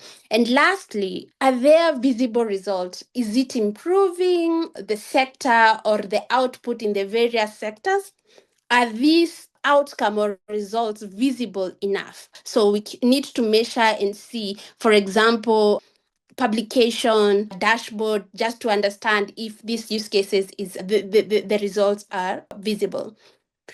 So using those indicators and metrics, we are using the effort impact matrix just to identify, we should use this just to identify where we should fix these use cases. And as the Global South, we are focusing on the quick wins where the use cases are easy to implement, they're not expensive. And for example, if it's in the agriculture sector, like the farmer can easily use the phone that they currently have. And for example, they can access information, for example, using USSD. And in terms of compute, they can use, say, edge compute to access this information. So we should focus on the quick wins. They're high impact where the impact is high, but it takes a lot of time or investment to implement them. And the use cases that will fit under the low priority and incremental improvement, we can consider, but I will mainly as Global South, we should look at those that we can easily implement, that is under the quick win and high impact use cases. Next. So after using all those metrics and mapping them where they fit, for example, we identify the use case in the health sector. We have provided a roadmap of how we should implement it. We need to learn whether it can fit in our context. And so the first phase should be the problem mapping, where we invite the community, understand the challenges they're facing, and identify, can they use AI to improve, for example, if it's an agriculture, their yield. Do they have connectivity? So it's more of understanding what are some of things that they have, and if this AI can be implemented in their region, in their area, they can easily adopt it and use it. The second one is setting the foundation. Here is where we collect the data. We are talking about localized data. So we collect the data and start training our model just to understand whether it's learning from it. So that is the foundation, setting the foundation. Then we have the pilot phase where we have the MVP start testing it with the community and identifying is it safe enough and does it fit into the context where it will be implemented. And the fourth phase is adoption, where now we move from the pilot phase and we scale it into institutional use. And the last phase, which we have given it 12 plus months, is where now the government intervene and see that this use case is of importance, and then we need to scale it and make it resilient so that it can support people across, for example, the country or the region. Next. So who are the actors that we should consider as we are looking at the AI use cases? I know we always leave out the community, but in this case, we need to include them. Why do we need them? They will be validating the data. They will be generating the data that will be used to develop the AI use cases. The government is also important because they come up with the regulations, get funding that will support the scale of these use cases. Local AI company, this is where innovation, where they will work closely with the community just to develop the tools that meet the needs of the people in the grassroots. Investors, this is where we are looking at South-South collaboration. Like we saw before in Southeast Asia, they have already developed. How can we learn from them? What are some of the funds that how can we collaborate to invest in, for example, in Asia, just to ensure that the AI use cases are adopted? The civil society, they need to help us ensure that the use cases adopted both in the rural and the urban area. And lastly, we have the research centers who will continue learning from the use cases that are already there and continue improving them to ensure that they are relevant to the community in the Global South. Thank you. Thank you so much, Dr. Wanjiru. That was very informative, very insightful. But, good things also have to come to an end. So I'm going to, as I mentioned, I will send, or the link for feedback will be sent via Luma, where you had registered for this webinar, because we are running out of time and we would not like to keep you further beyond the time that you have already sacrificed to spend with us. So yeah, just to reaffirm that these frameworks do not belong to any single institution, but they are collectively shaped and collectively owned, and they're intended to serve shared priorities across the global majority.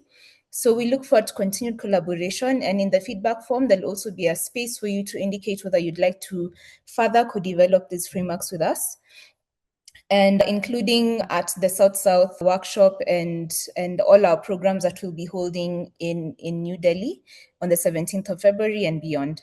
So with that, I'd like to formally close the session. But before I do that, I would be wrong to fail to highlight all the organizations that partnered with us in this.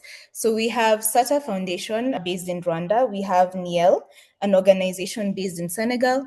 We have HSRC, which is the Human Sciences and Research Council based in South Africa. We have the Policy Innovation Center based in Nigeria. We have Data Science Nigeria. We have the Center for Journalism, Innovation and Development. We have the University of Lagos. We have the Jomo Kenyatta University of Agriculture and Technology, specifically JHub Africa. And then we have AI Singapore. We have the Africa Hub for Innovation and Development. We have UNDP. We have the Gates Foundation. We have KSTEP. We have AI Hub, sorry, it's been a long day, guys. AI Hub for Sustainable Development. We have Smart Africa. Of course, we have Qhala, and we have Ethiopian Airlines. So I'd like to thank all of you for your participation and for being part of this wonderful webinar. And we look forward to your continued collaboration, your continued engagement post this webinar. So as I mentioned, I will send the link for further responses. Thank you so much for your time. And with that, the webinar is closed. See you again in the next one. Goodbye.